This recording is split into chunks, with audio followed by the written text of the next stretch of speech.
Halo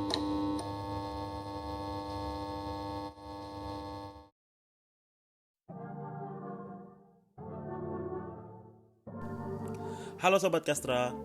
Wah, ketemu lagi nih kita di Sitok. Nah, kali ini Sitok hadir kembali dengan pembahasan yang tidak kalah seru dan menarik.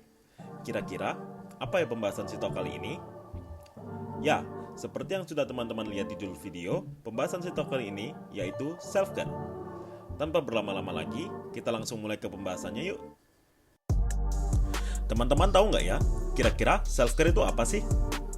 Menurut WHO, self-care yakni kemampuan individu, keluarga, dan komunitas untuk meningkatkan kesehatan, mencegah penyakit, memelihara kesehatan, dan mengatasi penyakit dengan atau tanpa dukungan dari penyedia layanan kesehatan.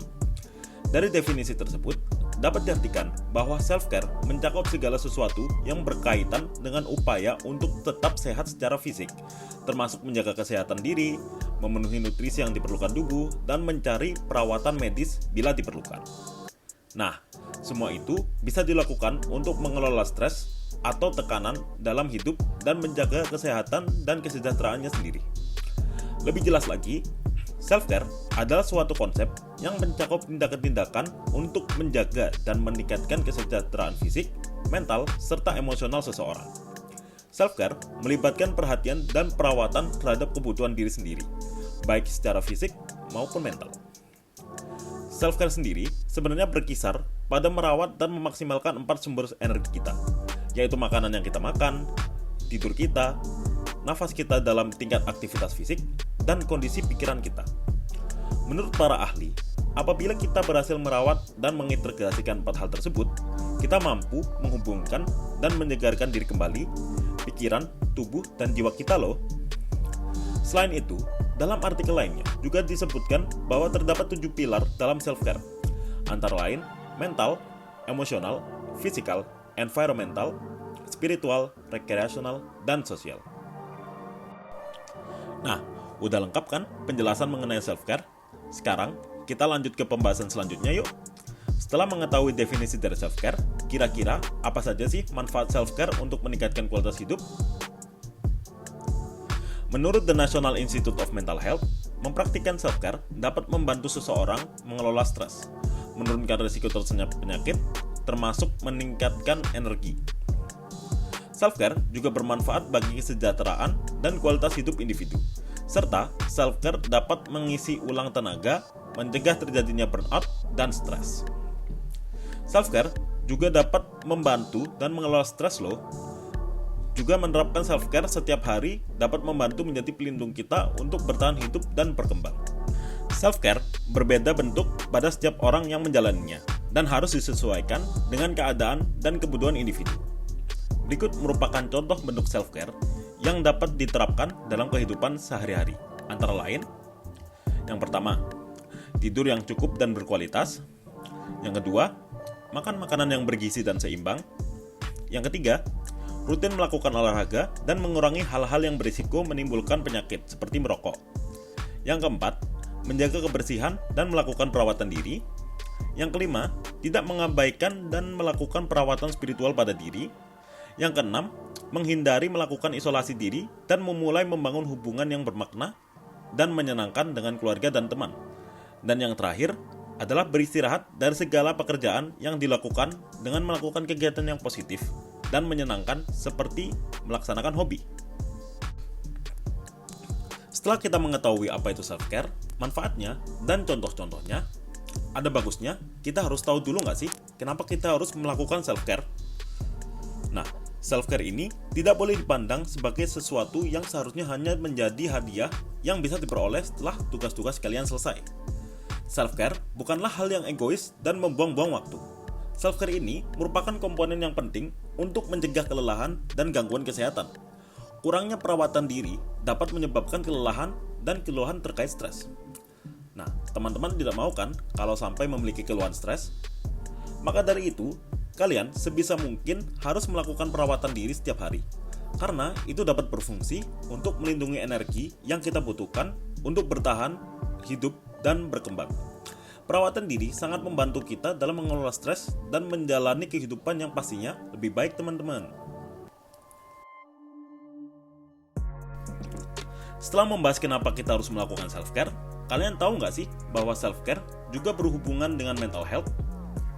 Di kehidupan yang serba modern dan cepat seperti ini, kita seringkali lupa dengan diri kita sendiri. Karena banyaknya tuntutan yang kita hadapi sehari-hari, seperti mengejar deadline, membantu orang lain, bersosialisasi, hingga mengerjakan hal rutin yang berulang-ulang setiap hari. Kita seringkali terlalu sibuk menunjukkan kepada orang lain bahwa kita mencintai dan peduli terhadap mereka, dengan melakukan lebih dari yang diminta untuk membantu mereka. Terkadang, kita terlalu sering mengais validasi, terlalu fokus pada ambisi dan tujuan yang menguras tenaga sehingga kita bahkan tidak menyadari betapa lelah dan stresnya kita. Hal-hal ini kemudian dapat membuat kita merasa lelah, marah, dan tidak puas dengan diri kita sendiri. Meskipun kita tidak bermaksud untuk menyakiti diri kita sendiri seringkali menjadi prioritas terakhir dalam kehidupan kita yang sibuk. Padahal, di dunia ini hanya diri kita yang kita miliki. Oleh karena itu, self-care menjadi solusi untuk menopang kita dan memastikan bahwa kita juga mempedulikan serta merawat diri kita sendiri dalam kehidupan kita. Tidak hanya itu, perawatan diri yang berkualitas dikaitkan dengan peningkatan kesehatan mental, dengan manfaat seperti peningkatan harga diri, peningkatan optimisme, pandangan hidup yang positif, dan penurunan tingkat kecemasan dan depresi. Selanjutnya, self-care ini memiliki beberapa manfaat dan pengaruh terhadap kesehatan mental loh. Yang pertama, self-care bisa membantu memahami dan mengenali diri sendiri. Kemudian, yang kedua, self-care bisa memberikan energi positif kepada kita. Yang ketiga, self-care dapat meningkatkan fokus kita. Dan yang keempat, self-care bisa memberikan kita kebahagiaan. Nah, setelah mendengar penjelasan mengenai berbagai hal tentang self-care, gak afdol rasanya kalau kita nggak tanya langsung nih sama ahlinya. Mari kita dengarkan langsung yuk penjelasan dari Kak Titut Esti Kuswardani, MPSI, psikolog, terkait dengan self-care.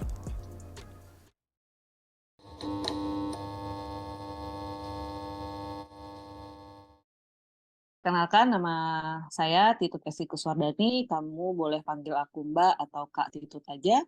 Dan saya sekarang ini berprofesi sebagai seorang psikolog klinis di salah satu rumah sakit pemerintah di Bali, ya. Oke, Dan juga di beberapa platform kesehatan mental sih, seperti di Psilution ya, yang kemarin kalian hubungi gitu ya. Oke, thank you Kak. Kita lanjut ke pertanyaan pertama. Jadi menurut Kakak sendiri, self-care itu apa dan mengapa self-care sendiri memiliki peran penting sebagai upaya menjaga kesehatan mental? Ya, dari sudut pandang psikologi gitu ya, psikolog, self-care itu segala sesuatu ya yang kita lakukan atau segala aktivitas yang kita lakukan untuk diri kita sendiri yang bisa membuat kita lebih rileks dan lebih menenangkan. Sehingga dengan kondisi yang rileks dan menenangkan itu kita bisa dapat mengatasi permasalahan yang kita hadapi sehari-hari itu dengan lebih baik dan juga dapat melakukan aktivitas yang diinginkan itu sepanjang hari dengan lebih baik juga. Nah, kenapa self-care ini memiliki peran penting nih dalam kehidupan kita ya, atau sebagai upaya kita untuk menjaga kesehatan mental itu karena dengan adanya self-care artinya kita lebih dapat mengelola stresor yang ada itu dengan baik. Sehingga itu pun bisa dapat menjaga kita dari kelelahan atau mencegah kelelahan atau keluhan-keluhan yang terkait dengan stres itu sendiri. Nah, selain itu, dengan kita melakukan self-care, kita juga bisa semakin mengenali diri kita, terus kita lebih bisa menjalankan pola hidup yang lebih sehat, baik secara fisik maupun secara psikis, serta itu bisa membantu kita untuk meningkatkan produktivitas kita sehari-hari. Gitu. Oke, mungkin sudah lumayan lengkap ya penjelasan dari Kak Titut dari pertanyaan pertama. Kita lanjut ke pertanyaan kedua. Apa sih yang bisa kita lakukan untuk menjaga kesehatan mental di saat kita menghadapi tekanan di kehidupan sehari-hari? Gitu, Kak. Ya, nah yang bisa kita lakukan untuk kita bisa menjaga kesehatan mental kita nih, untuk menjaga dari tekanan kehidupan kita sehari-hari gitu ya. Yang pertama nih yang paling penting gitu ya, kita mengambil jeda. Jeda itu artinya apa? Take space ya. dari situasi yang membuat kita stres atau yang membuat kita tertekan nih dalam kehidupan kita sehari-hari. Kan kadang-kadang kita kayak merasa overwhelmed ya gitu ya, merasa kok kayaknya banyak banget gitu ya aktivitasnya. Nah, cobalah untuk mengambil jeda dari situasi itu. Nah, lalu yang kedua setelah ambil jeda, lakukan kegiatan nih, kegiatan yang bisa membuat kalian bersemangat lagi. Jadi istilahnya mood boosternya apa sih buat kalian ini gitu kan ya. Kalau kalian bisa lebih bersemangat setelah olahraga gitu kan ya, ya lakukan olahraga gitu kan ya. Kalau kalian bisa kembali bersemangat setelah tidur, ya tidur. Terus kalau kalian merasa bersemangat setelah ngopi atau setelah ngafe dulu kayak gitu kan ya, ke kafe terus ngopi gitu ya, atau ngobrol sama teman, ya lakukan dulu itu. Itu adalah yang bisa dilakukan ketika kita lagi mengambil space ya, mengambil jeda dari situasi yang membuat kita tertekan. Nah, lalu berikutnya mulai deh atur lagi skala prioritas nih kegiatan-kegiatan kalian yang harus diselesaikan. Supaya kalian tahu nih mana yang penting dan mana yang bisa dikerjakan nanti gitu kan. Lalu berikutnya setelah menyusun skala prioritas, kalian juga bisa lebih berpikir positif kepada diri kalian sendiri. Jadi lebih sering untuk sugesti ke diri kita itu dengan kata-kata yang positif, terus kita juga bisa membuat suatu batasan lagi untuk diri kita gitu ya. Kapan kita tahu untuk beristirahat, kapan kita tahu untuk kerja, kapan kita tahu untuk apa namanya ngebut gitu ya dalam ngerjain sesuatu gitu ya, dan kapan juga kita tahu nih yang harus berkata tidak maupun iya kayak gitu kan. Jadi kalian harus melindungi diri kalian dengan kalian berani untuk membuat batasan dalam diri kalian sendiri. Nah lalu yang nggak kalah penting itu adalah coba yang biasanya kita lupakan gitu kan ya. Itu adalah menuliskan hal-hal positif yang sudah kalian alami sampai sejauh ini. Termasuk juga dalam memberikan penghargaan atau apresiasi kepada diri sendiri. Itu yang terkadang lupa nih yang sering kita lupakan untuk kita lakukan ke diri kita sendiri. Nah, terus yang berikutnya itu ya tentunya dengan menerapkan pola hidup yang sehat, terus misalnya nih memilih makanan yang sehat dan bergizi untuk kalian sendiri, terus istirahat yang cukup, lakukan olahraga, minum banyak air putih, dan yang terakhir kita adalah makhluk sosial gitu ya. Nah, kita juga harus memelihara, mencoba untuk membangun dan mencari dukungan sosial dari lingkungan sekitar kita. Nah, mungkin itu beberapa hal yang bisa kita lakukan nih untuk bisa tetap sehat secara mental dalam menghadapi tekanan yang kita hadapi sehari-hari. Oke, jadi kurang lebih apa yang bisa kita lakukan itu kita beri jeda dulu untuk diri kita sendiri gitu ya, take a rest dulu, Ya, terus apa namanya mengatur prioritas lagi supaya kita nggak overwhelm juga seperti kata-kata itu tadi, terus memberi apresiasi juga itu ya penting juga ya Kak itu untuk memberi apresiasi yes. pada diri sendiri gitu. Oke, lanjut ke next question. Bagaimana cara kita mengatur waktu untuk self-care di tengah jadwal yang padat?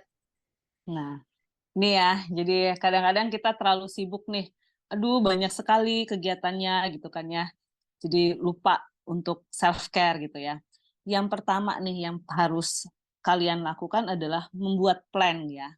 Atau setidaknya membuat to-do list harian deh gitu kan. Kegiatan yang setiap hari yang harus kita lakukan gitu ya, sesuai dengan skala prioritasnya tentunya gitu kan ya. Terus sesuai dengan skala prioritas dan juga tentukanlah timeline serta deadline dari kegiatan kalian itu. Karena dengan begitu kalian akan bisa disiplin dengan waktu kalian dan juga dengan rencana yang sudah dibuat. Nah, ketika kita sudah terorganisir tuh kegiatan kita gitu ya, kita bisa kok ngambil apa namanya waktu jeda ya. Artinya waktu di antara kegiatan kita yang padat itu untuk menyisipkan kapan sih kita akan bisa melakukan self care dengan diri kita sendiri gitu kan ya. Menentukan kapan sih kita bisa ngambil waktu untuk memperhatikan diri kita sendiri, nggak lagi sibuk dengan kegiatan, nggak lagi sibuk dengan apa namanya aktivitas yang padat, jadwal yang padat. Jadi yang paling penting adalah buatlah plan, rencana, to-do list sesuai dengan prioritas, buat timeline-nya dan juga buat deadline-nya. Dan self-care bisa disisipkan di antara itu. Nggak butuh waktu banyak Kak untuk self-care itu sebenarnya gitu ya. 15 menit, 30 menit, sampai 1 jam itu udah sangat cukup untuk kita sendiri sebenarnya. Oke. Jadi, lebih ke ini ya, mengatur waktu dan menentukan waktu aja gitu, dan menjadwalkan gitu ya, biar Ya, ada, jelas waktunya nih kapan kita bisa ada waktu untuk meluangkan waktu untuk diri sendiri gitu. Nah, benar. melakukan self-care juga kan tadi Kakak sempat mention nggak perlu lama-lama, bisa 30 menit atau 1 jam, 2 jam, itu juga cukup. Nah, apa aja sih yang termasuk dalam rutinitas self-care yang baik buat individu? Ya, yang simpel banget gitu ya. Yang pertama positive self talk gitu. Jadi usahakan untuk terus memberikan afirmasi positif ke diri sendiri. Itu kan sebenarnya bisa dilakukan sambil kita melakukan aktivitas gitu ya. Jadi sebelum kita melakukan aktivitas di pagi hari pun kita masih bisa 5 menit kayak positive self talk terhadap diri kita sendiri gitu kan ya. Lalu berikutnya adalah bisa melakukan hal-hal apa saja sih yang kita sukai gitu. Hobi gitu ya, minat kita yang kadang-kadang terlupakan ketika kita banyak sekali aktivitas gitu. Nah, jadi lakukan hal-hal yang kita sukai, bisa juga itu dengan misalnya tidur gitu ya, misalnya hobinya tidur gitu kan ya, istirahat. Belilah tidur kamu itu berkualitas. Lalu misalnya olahraga dengan jadwal yang teratur 3 kali seminggu atau 2 kali seminggu, atau bahkan setiap hari sebelum memulai aktivitas 15 menit dengan jalan kaki aja itu udah merupakan suatu self care. Lalu berikutnya mengkonsumsi makanan yang sehat dan tepat untuk tubuh kita. Jadi kita tahu nih kan ya, kalau kita sudah mengenali diri kita tahu tubuh kita itu butuh makanan yang seperti apa gitu ya. Jadi nggak sembarangan kita memberikan makanan ke tubuh kita ya. Tentu kita akan lebih memperhatikan makanan kita dengan pola yang lebih sehat, lebih bergizi dan lebih tepat. Lalu bisa juga melakukan perawatan tubuh, misalnya kalau yang cewek nih gitu ya, skincare-an setiap malam gitu kan ya, atau eh, facial atau maskeran beberapa kali dalam seminggu itu termasuk dalam suatu aktivitas self-care. Atau mungkin yang hobinya menulis gitu ya, bisa juga dengan menulis jurnal, writing notes gitu. Nah, yang paling penting juga terakhir adalah jangan lupa untuk memeluk diri kita sendiri. Itu termasuk dalam aktivitas self-care gitu ya.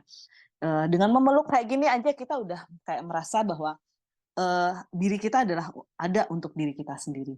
Itu termasuk dalam aktivitas self-care.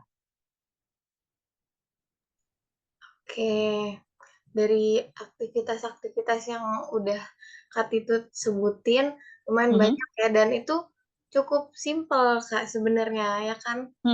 Nah, bagaimana nih cara kita menentukan aktivitas self-care yang paling sesuai dengan kebutuhan individu?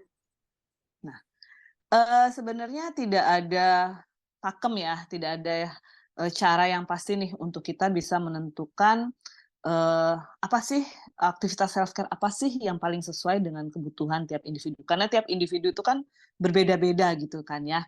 Nah, jadi yang paling penting dalam kita menentukan aktivitas self-care itu adalah hal itu harus sesuai dengan diri kita. Jadi, tanya sama diri kita sendiri. Kenali diri kita sendiri tentang hal-hal apa sih yang kalian sukai gitu ya. Hal-hal apa sih yang kalian minati gitu kan ya. Terus hal-hal apa sih yang bisa membuat kalian itu merasa lebih nyaman, merasa lebih bersemangat lagi nih, atau merasa diri kalian itu lebih berharga. Jadi tanya sama diri kalian. Kalau kalian merasa nyaman ketika misalnya ya aktivitas kalian udah padat nih, terus kalian nyamannya itu ketika untuk dengan menarik diri atau apa ya, mengambil waktu untuk sendiri ya, untuk tipe-tipe kepribadian tertentu gitu kan ya, introvert misalnya kan, dia untuk recharge energinya kan harus sendirian tuh gitu. Nah, jadi bisa juga dengan ya udah deh, aku lebih baik tidur di kamar atau diem di kamar aja selama weekend ini gitu kan ya. Itu bisa termasuk aktivitas self care. Jadi kenali diri kalian, kenali karakter diri kalian, kenali kepribadian kalian seperti apa, lalu kenali juga hal-hal yang kalian bisa membuat kalian bersemangat atau bisa membuat kalian lebih nyaman lagi, dan hal-hal yang bisa apa ya, yang kalian minati dan kalian sukai, lakukan itu, gitu. Itu yang paling penting dalam menentukan aktivitas self care yang paling sesuai dengan kebutuhan kalian sendiri. Jadi, satu orang bisa aja berbeda dengan orang lainnya, karena setiap orang punya, keunikannya masing-masing, punya karakternya masing-masing, gitu. Iya, aku juga setuju sih. Kita harus kenali diri dulu gitu ya, untuk Mhm, tahu apa sih yang diri kita mau dan nanti bakal kita lakukan sendiri untuk self care-nya gitu ya. Oke, iya, pertanyaannya kebetulan, sudah sampai situ aja saat itu, tapi aku mhm, mau nanya oke. deh, kalau misalnya benar nggak kalau, eee, pergi konsul ke psikolog itu juga merupakan self care? Bisa jadi. Betul ya? Iya, Iya, itu kan kalian tahu ya, ketika kalian memutuskan untuk pergi ke professional health gitu ya, itu artinya kalian sudah mengenali diri kalian kan, "Oh kayaknya aku udah penuh banget," gitu ya, "kayaknya aku butuh someone to share," gitu. Yang which is mungkin ada orang-orang tertentu yang tidak bisa menceritakan masalahnya secara sembarangan gitu kan ya. Jadi mereka ada ketakutan-ketakutan tertentu, jadi memutuskan untuk pergi ke psikolog atau professional health yang lainnya ataupun konselor gitu kan ya, itu salah satu keputusan yang terbaik untuk diri kalian. Supaya untuk menjaga lebih, diri kalian tetap sehat secara psikis, secara mental, gitu. oke. Oke, thank you banget Kak Titut untuk, jawaban-jawaban dari pertanyaan kita tadi. Mungkin Mhm. dari Kak Titut ada yang mau disampaikan nggak ke teman-teman yang nonton? Oke, jadi ini, kata-kata aja ya, kata-kata mutiara ya. Jadi, it's not about you against the world, but it's you against yourself. Jadi, eee, kamu itu harus melawan dirimu sendiri gitu kan ya, harus mencintai dirimu sendiri, bukan kamu harus dengarkan dunia gitu ya, tapi harus dengarkan dirimu sendiri. Jadi kamu akan tahu, dirimu akan lebih baik lagi. Jadi bagaimana kamu care dengan diri kamu, itu juga, mengajarkan, orang lain untuk bisa care dengan diri kamu sendiri. Jadi mulailah untuk care dengan diri kamu sendiri, untuk apa ya, supaya orang lain juga bisa care dengan kamu, itu.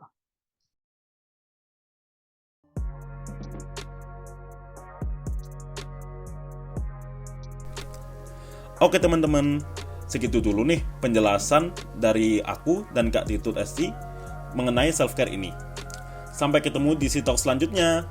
Jangan lupa follow dan kepoin Instagram Solution di @solution.id dan Instagram Kak Titut di @titut_st. Like, comment, share ke teman-teman kalian supaya kita dapat sama-sama belajar. See you!